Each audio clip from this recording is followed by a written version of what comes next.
All right. Welcome, everybody, to Scientists to Go. This is our first Scientists to Go of the year, so I'm really excited to have you all here today. Today, we'll be hearing from Brian Campbell, who works with NASA. We're going to get to hear a bit about his career path, learn more about his work with forest health, and how ways that you can maybe get involved in tree health and community science.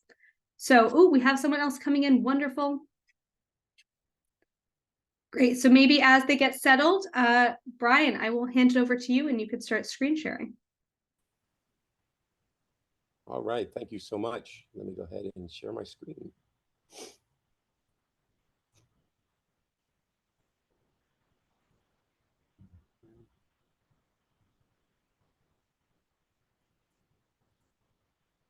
Does that look good on your end? Sorry, I'm muted. Could you make it full screen maybe? We can see. Yep. Let me do that here. How's that? Much better. Great. Thank you. All right. So yeah, there's lots of videos going on here, so there's no actually sound to this. But so today, I should also say thank you for the invitation for presenting. This is going to be kind of a highly visual presentation on a lot of the things that we do at NASA in earth science, talking about trees, as you mentioned, and then also talking a little bit about career, how I got to where I am. Okay, I don't want to spend a lot of time on me, but hopefully it might be a little bit, at least a little bit of an inspiration to some of you out there, some of you students out there. So I am a NASA Senior Earth Science Specialist at the NASA Wallops Flight Facility in Wallops Island, Virginia. It's right on the Atlantic coast, so it's right on the coast of the Atlantic Ocean. I wanted to talk a bit about this earth science and show where I work and a lot about trees. At NASA we don't necessarily think about earth science. Folks don't think that NASA does a lot about earth science. That we tend to hear more about space science and shuttles and going to Mars and looking at the moon, places like that, things like that. So I'm going to talk to you today about earth science. And did you know at NASA has the largest earth science research of any place on the planet? Okay, because there are 10 NASA centers around the United States. And where I am at the NASA Wallops Flight Facility is part of what's called the NASA Goddard Space Flight Center, which is actually based in Maryland. I'm at a field office in Virginia, but it has the largest collection of earth scientists on the planet. So super excited to talk to you about that today. So a lot of these things that you're seeing here are, from a combination of presentations that I've given in different countries, different around the world, showing how to take ground-based observations and comparing them to satellite data, which I'll show you a little bit here in a second when I focus on some of the satellites. So here is where I work. I'm at the NASA Wallops Flight Facility in Wallops Island, Virginia, and you can see it on a map here. On the left side, this is the Delmarva Peninsula. So Delmarva is Delaware, Maryland, Virginia, Delmarva. So Delaware, Maryland, VA, Virginia. And here's where it's located. And this is the flight facility where I work. Now, down at NASA Wallops Flight Facility, this is where all like the engineering and the earth science and all that takes place. And the aircraft things, you can see some runways here as well, and a couple airplanes you can see in this picture. But about 4 miles south of here is what's called the Wallops Island. And this is where we launch rockets from. We launch smaller rockets that go up into the atmosphere and measure parts of the atmosphere, what the atmosphere is made of, if there's pollution, how much carbon dioxide is in the atmosphere, what type of chemicals are in the atmosphere. And then we also send really small satellites into space that are student designed satellites called small sats. But then we also fire rockets called Antares rockets. These are the largest rockets we fire. And what we do is we fire these rockets to the International Space Station, and we resupply the cargo for the astronauts on board the International Space Station. So we send them food, we send them some experiments for them to work on, we send them lots of cool things, some clothing and sometimes exercise equipment because they need to stay active when they're up there in 0G. So we do a lot at the NASA Wild Flight Facility. I don't have anything really to do with the rockets. I do more of the earth science stuff. I work with, as a scientist, I work with the engineers. I work with, the aircraft office, the airplanes that fly over different areas, measuring certain things. And that's what I do. And I work with, specifically work with satellites, but I like to discuss what these satellites tell us, from space. So how did I get to NASA? And there's a lot going on here, but there's three major sections here. Is one is college, okay, and that's on the left side. University of Pittsburgh is where I went for undergraduate school in the 1990s, and I went to graduate school from 1996 to 1997. And then, right when I got out of graduate school, I became a high school science teacher, and I taught for 4 years in the state of Maryland in a place called the Cambridge South Dorchester High School in Cambridge, Maryland. And it's only about, I live in Salisbury, Maryland now. As I mentioned, I work in Virginia. I have about an hour commute to work. It's about 55 miles, but I live in Salisbury, Maryland, and about 30 miles west of us is Cambridge, Maryland, where I taught for 4 years. And I was born and raised in Pennsylvania, right near Philadelphia. And when I was a high school teacher, I taught earth and space science, physical science, environmental science, physics, and I managed what was called the Envirothon. And it was a competition where students were out there doing observations of the environment and, doing some really cool, competitions about learning about the environment. So in 2001, I went to NASA at the NASA Goddard Space Flight Center, which I mentioned earlier in Maryland. And I stayed there for about 10 years. And then when my wife and I got married in 2011, actually, we got married in 2011. At the end of 2010, I transferred from the Goddard Space Flight Center to the field office of Wallows Flight Facility. So I've been there since November 2010. And I primarily work on satellite missions. And here's a list here of ones that I've worked on and am working on, from CWIFS, that's Sea Wide Viewing Field of View Sensor, ICESat, and we'll talk about that in a little bit, and a couple other ones like Aquarius and SMAP and Aura. And all of these satellites, and I have some really cool visual, animations to show you about these. All these satellites measure something on our Earth's surface or in our Earth's atmosphere. And they are all what are called climate change satellites. And these are satellites that monitor how our planet's responding to a changing climate. As you see here, it wasn't a straight path to NASA. I did different things, but I was always interested in the sciences and math. Okay. My wife is a mathematician. She's a math teacher at a local high school here, and she's a professional photographer, but she uses math in her photography. I use the math in the science I do.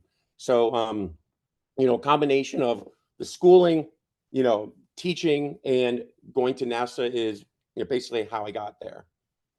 So also, one thing that's really cool about working for NASA, and I also work with something called the GLOBE program, which I'll mention some more about.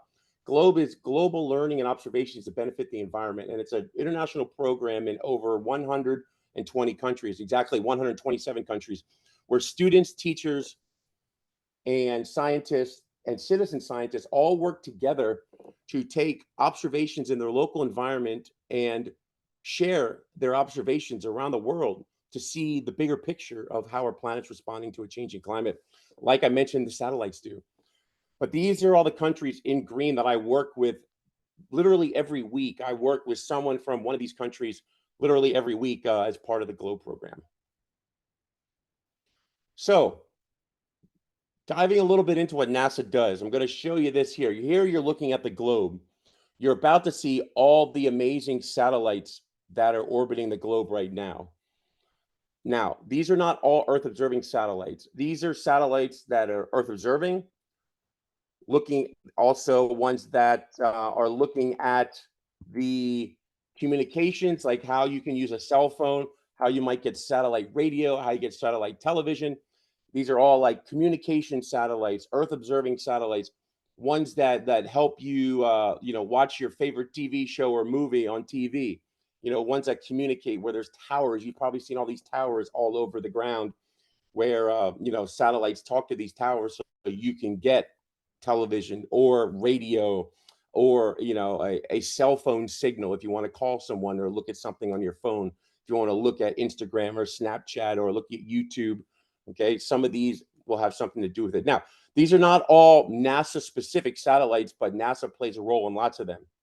Now, if we go and we fine tune that, if we zoom down in, here is where you're looking at the NASA Earth observing satellites. And I should mention, these look like they're very close to each other, but space is a big place. So these won't hit each other, okay? These are, miles and miles apart from one another. But all of these satellites here do different things. We have one called ICESat-2, that's Ice Cloud and Land Elevation Satellite 2. And that's a really, really cool mission because it fires lasers at the Earth 10,000 times per second to measure how tall things are on the planet. Like how much ice is at the North and South Pole, looking at Greenland and Antarctica and in the Arctic, looking how tall trees are, looking how tall buildings are, looking how high the surface of the ocean is.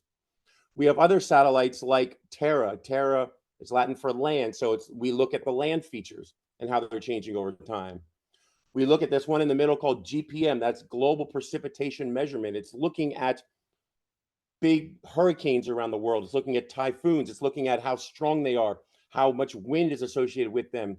And when we think about that, when we think about how powerful a hurricane is, that also determines how much, destruction a hurricane may cause.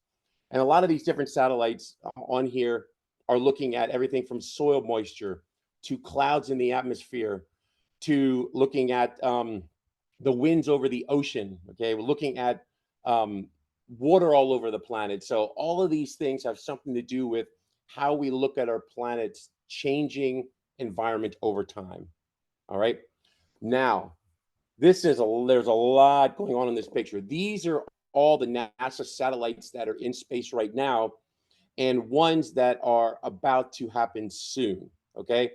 But if you look at these here, this has to do with the Earth, the galaxy, different planets, the sun, and different moons. Here we have a whole bunch of them. You'll see a lot going on at the Earth, okay? We really feel at NASA that we really have to focus on our planet because it's the only planet we live on, right? So we have to protect it. In order to protect it, we have to find out what's going on. So all these different satellites look at the planet in different ways. But looking at them from space is not the only way that we can get information. We have to look at them from the ground as well. And I'll be talking about that in a couple of minutes. So this one satellite called ICESat-2, the Ice Cloud and Land Elevation Satellite 2, is one that I work on.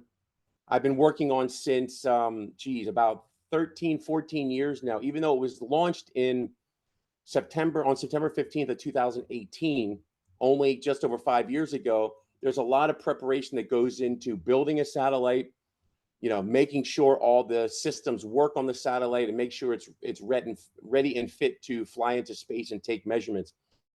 We get about a terabyte of measurements from ICESat-2 every day, and a terabyte is a large number. We're talking literally tens of thousands of points of data every day from ICESat-2.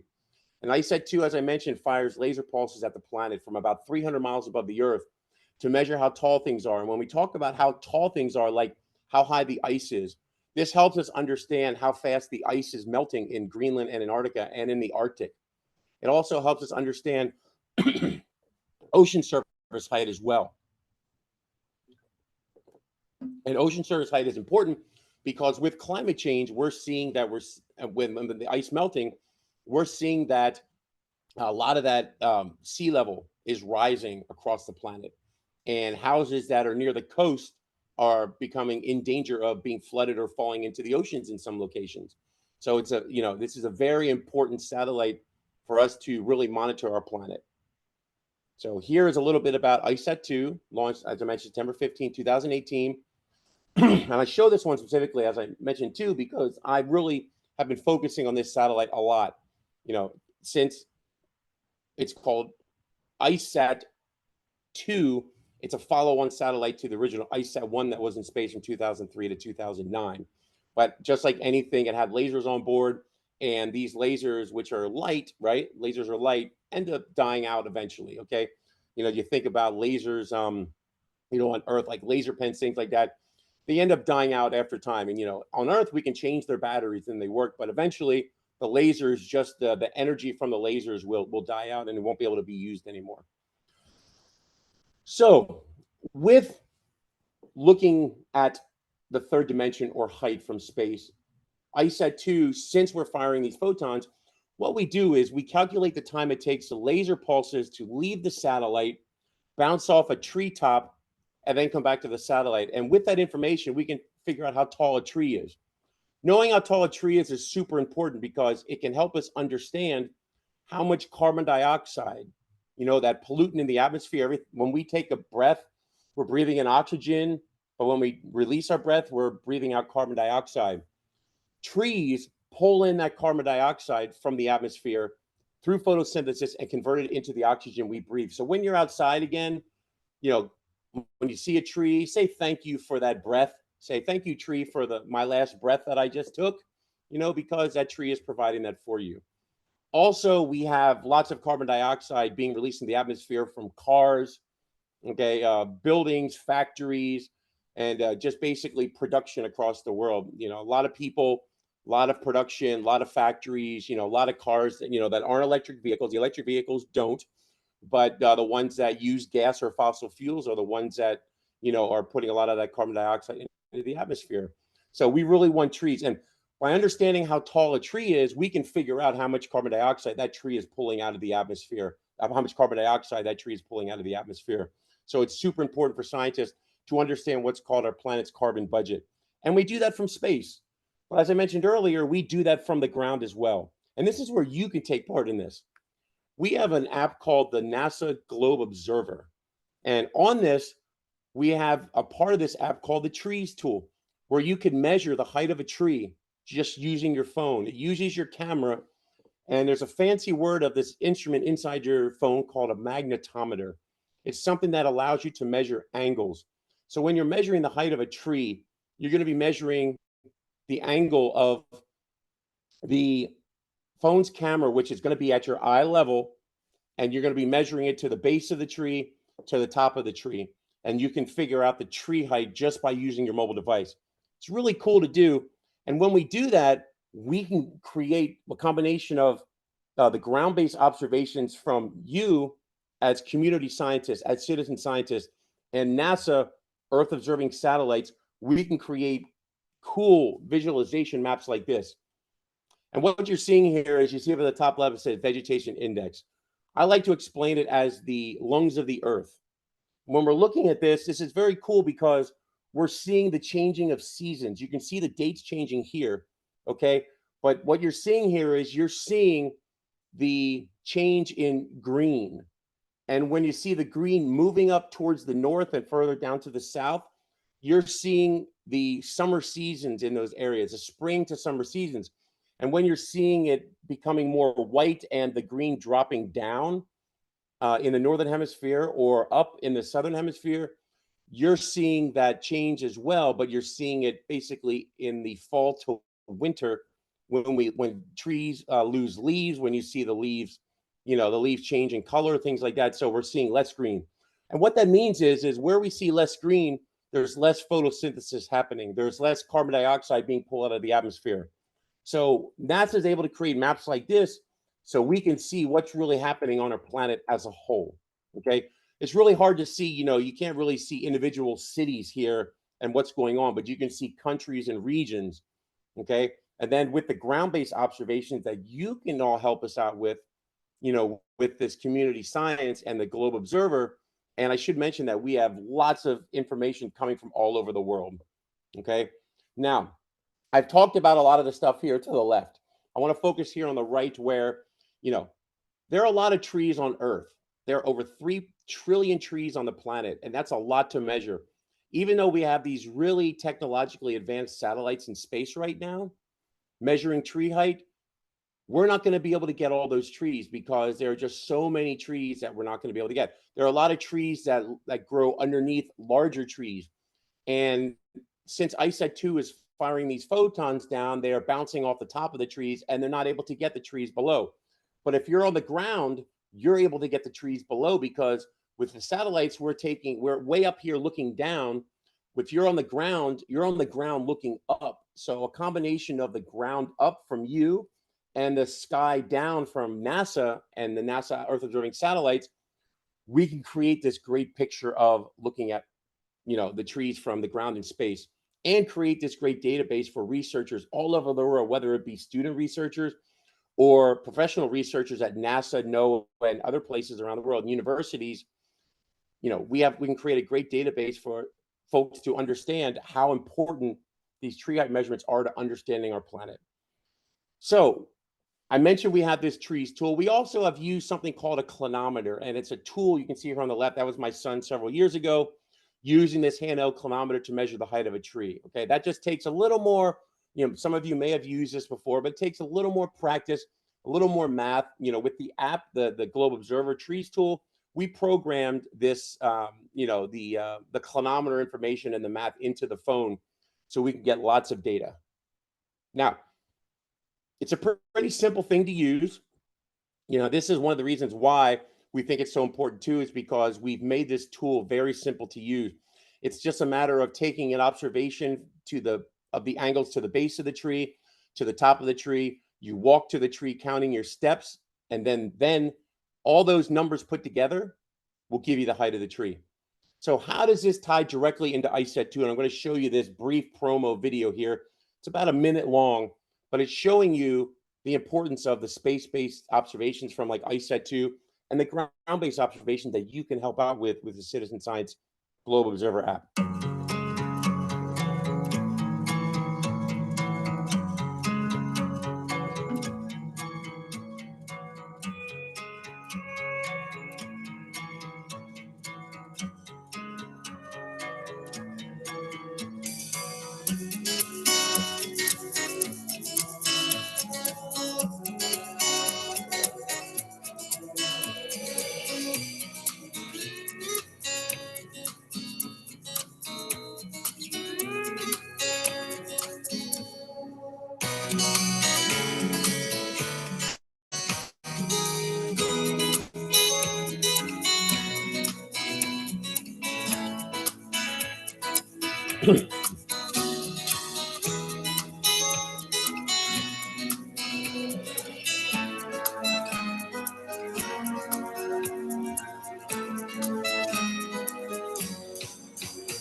So that video was just a promo video showing you just how you can potentially do this, with citizen science. So where are these measurements coming from, and how can you be a part of it? Okay, you can just go to Globe Observer. It's just observer.globe.gov. But as you can see here, we have two maps. One is of the United States, okay, and you can see up there in Maine that we have some observations. The northern part of Maine, we don't have a lot there. It's pretty sparse sometimes up there on the border of Canada, but we have a bunch of observations coming from Maine, which is great. Okay, my wife and I and son were in Maine last summer. It was great. We of course did Acadia, and we did a bunch of other places as well, Trenton, Maine, and all those places. So it was a real fun trip. And I did a bunch of tree height observations and other observations for NASA and Globe while I was there. But you can also see this map here. In the middle, this is middle bottom. This is showing all the measurements around the world. So we have folks from all around the world taking these awesome tree height observations. And we have over 98,000 tree height observations from over 29,000 global locations. So we're super excited. We're almost near that 100,000 tree height observation mark. So, with your help, we can get there and beyond. So, as I mentioned, with the tie-in here, scientists actually use your data. I can use your tree height data. I actually was an author in a professional paper. And what that means is that we do research and then we publish that information like in a magazine or a journal where other scientists around the world can use that information in their research. So we focused on how important that data is around the world. We focused on the combination of the ICET2 data with the globe data from the ground.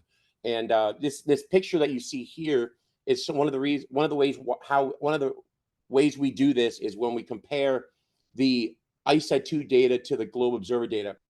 For instance, in these two square boxes on the right, you see it says ICET2. Well, ICET2, one of its laser photons hit an area right near my house, right on my property in the woods. So, but ICET2 measured about 5 trees with this one laser pulse, okay?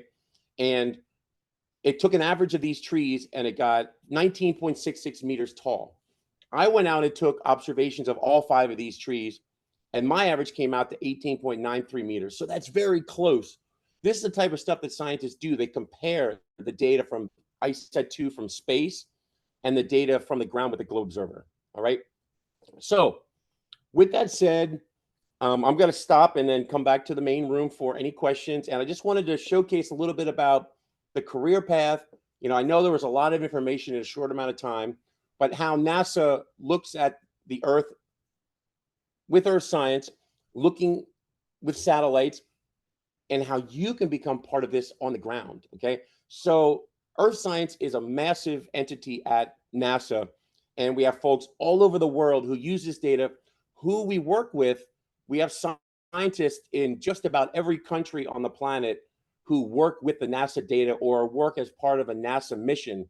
A lot of folks, even ICET-2, we have probably people from 50 countries around the world who are on our extended ICET-2 satellite team. We have students from around the world who have provided data to us, and they're considered to be part of our team as well. So we love when we can bring people in to become part of a NASA mission. So Drew, let me pass it back over to you, and I will unshare and then come back to the main room. Great. Thank you so much, Brian. That was super interesting. And also, just to put a plug out, I've used the Tree Height Observer app, and it's really easy and really fun. And it's really interesting to compare your answer with other folks if you go and take some measurements together and get to learn more about the trees in your area. And great to be able to submit data. So we have some great questions coming in the chat. So we'll try to move through some of them. The first I got is, how did you know that you wanted to be a scientist? Well, I've always loved science. And actually, when I went to college, I actually started off as a pharmacy student. It was still science, but more in the medical side of things. And I liked it, but I didn't like it enough that I wanted to do it for the rest of my life. Not saying that pharmacy is not a good job. It's an amazing job. I have lots of friends and colleagues who are pharmacists, but I just didn't want to do it. So I started taking courses in geology. So I started looking at rocks and fossils and learning about the history of our Earth and, what we can tell by looking at ancient things, looking at rocks from the past and, looking at, tree rings and everything like that. I was like, wow, this is really cool stuff. I want to do something related to this. So then I just got into geology and planetary science. But I also learned about the history of this science all the way back to like the ancient Egyptians and Romans and lots of people who were, the foundations for math and science, on our planet, throughout the history of the world.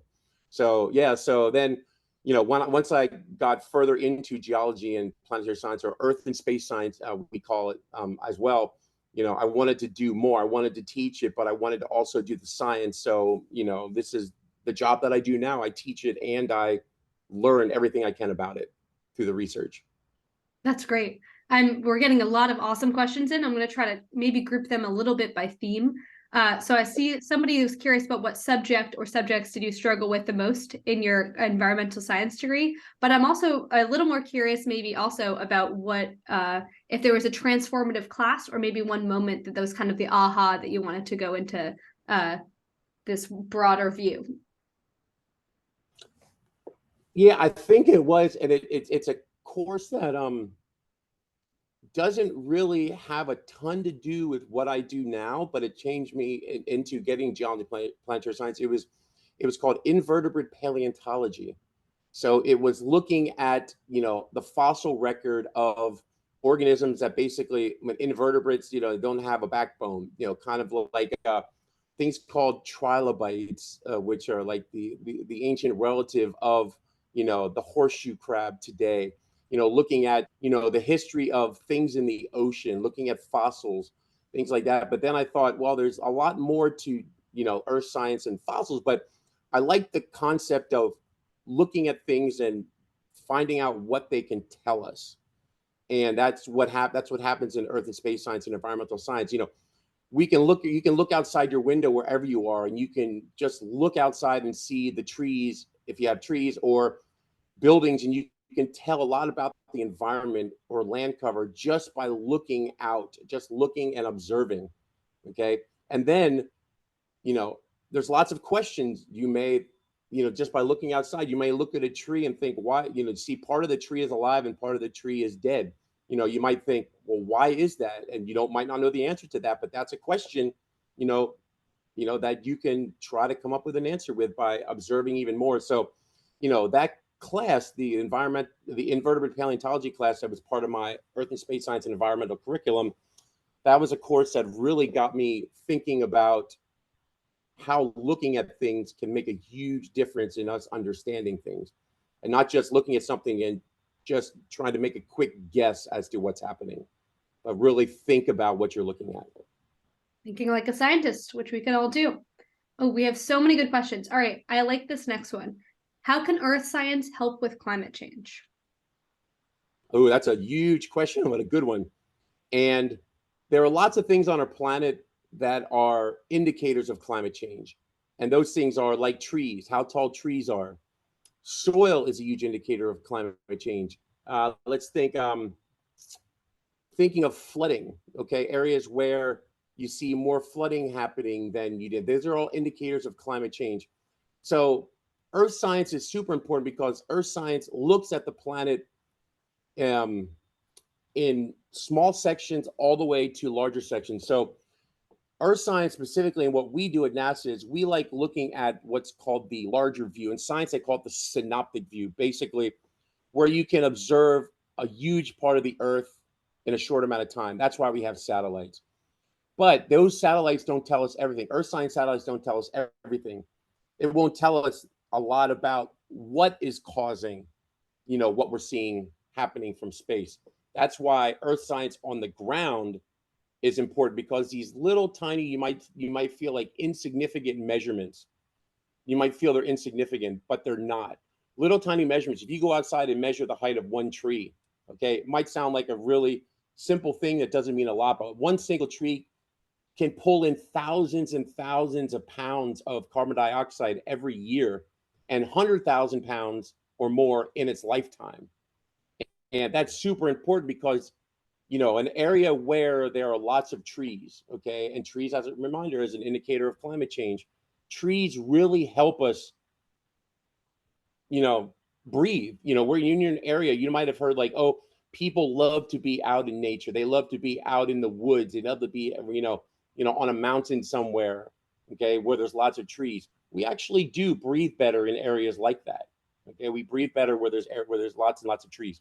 So yeah, I mean, earth science is, the number one, assistant when you're looking at trying to understand climate change, whether you're looking at, figuring out why the ocean sea level is rising, why areas are flooding, or why are there areas of drought or very dry land.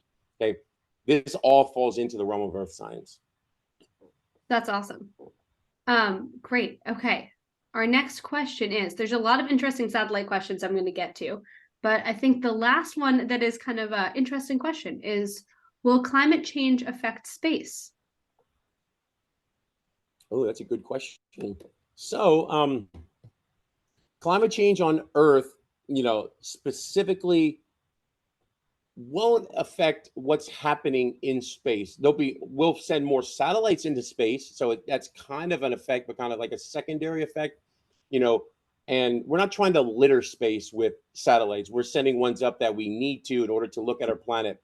Okay, but you may have heard that people were talking about, at some point colonizing the moon, at some point sending people to Mars to create, a habitat for people to live. Okay, and a lot of that stems from a lot of the bad things that are going on with our planet with climate change, that in the hundreds of years from now or whatever, that a lot of the earth may not be livable. We don't know, because things are changing so quickly. We don't want it to be that. Okay, and we're hoping, our fingers are crossed. That's why we're trying to figure out what's causing all these things and how we can mitigate, how we can, what we need to change on our planet to basically save our planet from, all these things that are going on, because climate change is affecting the planet dramatically. Oceans are rising, and at NASA, we don't like to be the bearer of bad news ever. We're just providing that science, and the science tells us that things are changing rapidly, and we need to find ways to slow that down dramatically.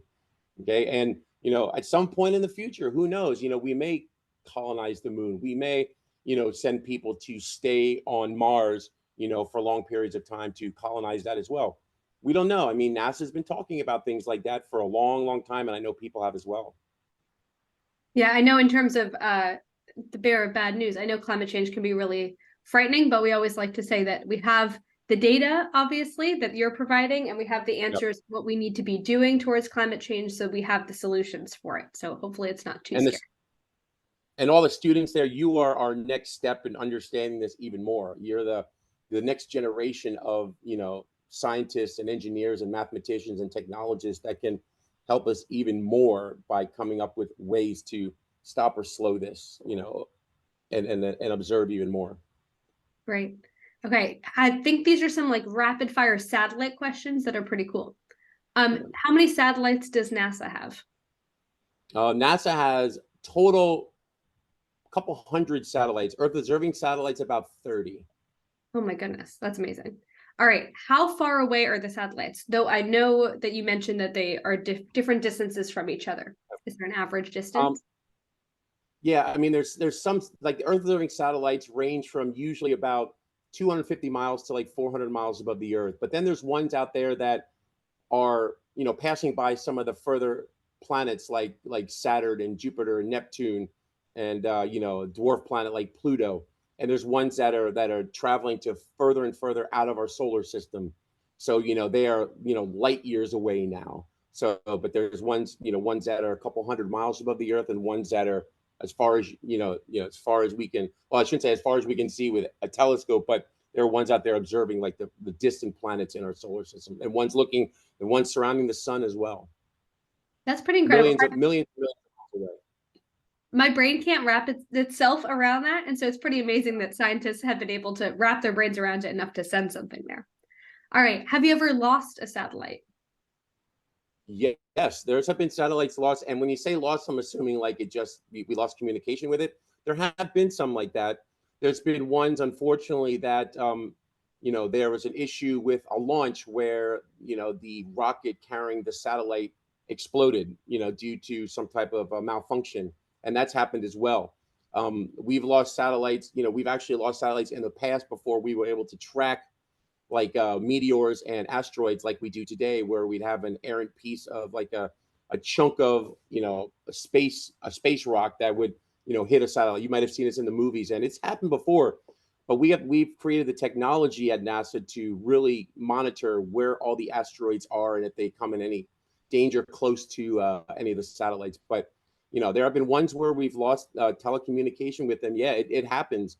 There's ones that we've lost, and we're like, hey, where did that go? And we haven't been off. But that was mostly with the technology we have today. That doesn't happen anymore. That's happened, before we had the technology to send them into space, but the telecommunication technology, wasn't as advanced as it is today.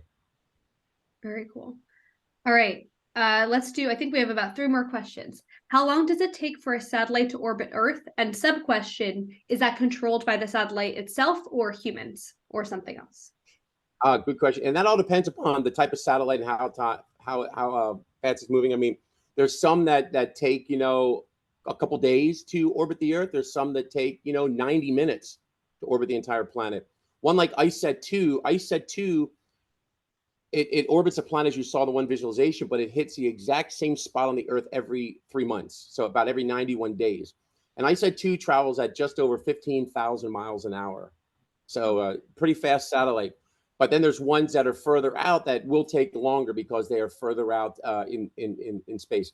And with we pre-program all satellites to do what they need to do, but we have mission control on Earth for all of these satellites that, we set orbit paths for all of these satellites ahead of time. But there are ways that we can, if we're over an area that we want to observe more, we can slow satellites down and we can redirect their system. Like if they're using a camera or they're firing off lasers, we can direct that. We can change the angle of the satellites to measure different things. And for instance, if we're going over Greenland and we're pointing straight down and there's an area to the west that we want to focus on, we can do what's called off pointing. We can turn the satellite a little bit, from mission control, and then fire it to that location just to see what's going on in that location. So it's a combination of pre-programming the satellite to do what it needs to do, but then also we can manually override what's going on if we want to focus on something particular. Very neat. Did not know that. All right, we're going to end on a last question that I really like, in maybe the last 30 seconds or so, is what is the biggest project you've had to work on as an environmental scientist, and maybe what was your favorite discovery or part of it? Actually, probably the ICESat-2 satellite has been the biggest one because I've been at NASA 23 years, and I've been working on ICESat-2 for 10 years of that. So 13 years out of 23 years, over half my career, I've been working with ICESat-2. And one of the two coolest discoveries are, one, ICESat-2 was able to map the ocean floor in the Bahamas because the water was so clear and so still. The laser photons traveled through the water, bounced off the bottom of the ocean, and then came back to the satellite, which we didn't expect. We were also able to measure. There's an old airplane hangar in the country of Germany. That airplane hangar has been converted into a water park, an indoor water park. And ICESat-2 flew over it when the water park dome was open. It's kind of like a convertible car. It can open the dome. And ICESat-2 fired some of its laser pulses, went into there. It measured the height of the wave pool, measured the height of the artificial trees, and basically measured the height of the beach chairs inside the water park. So that shows how precise the satellite can actually be. That's amazing. That's amazing that it picked it up.